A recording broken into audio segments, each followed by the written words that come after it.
পাকিস্তানের অধিনায়ক শাহিন আফ্রিদিকে অধিনায়কের পদ থেকে সরিয়ে দেওয়া হবে বলে বেশ কিছুদিন ধরে চলছিল একাধিক জল্পনা।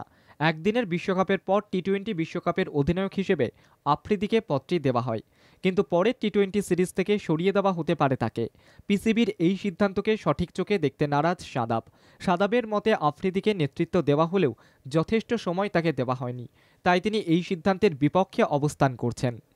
মনে করা হচ্ছে আফ্রিদির অধিনায়ক হওয়ার পরই নিউজিল্যান্ডের সঙ্গে প্রথম সিরিজে ১-৪ ব্যবধানে হারতেই এই সিদ্ধান্ত নিচ্ছে পিসিবি। প্রশ্ন তোলা হয় তার পারফরম্যান্স নিয়ে। অধিনায়কের ওপর যে পিসিবির নতুন চেয়ারম্যান খুশি নয়, তাও ক্রমশ স্পষ্ট হতে থাকে সময় বাড়ার সঙ্গে সঙ্গে, এবং তার জন্যই টি-টোয়েন্টি বিশ্বকাপের আগেই আফ্রিদিকে তার পদ থেকে সরিয়ে দেওয়া হতে পারে বলে সূত্রের খবর, যা একেবারেই যুক্তিহীন বলেও মনে করছেন সাদাব। অনেকেই ঘটনাটির সঙ্গে ভারতীয় ক্রিকেট বোর্ড ও রোহিত শর্মার মতবিরোধের ঘটনাকেই তুলনা করছেন।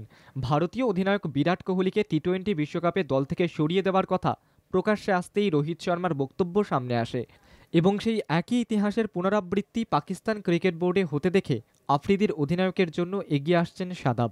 তার দাবি, কাউকে দলের নেতৃত্ব বা অধিনায়ক পদে রাখা হলে তাকে পর্যাপ্ত সময় দিতে হবে, এবং রাতারাতি এর পরিবর্তন বা সবটা বদলে ফেলা কখনোই সম্ভব নয়।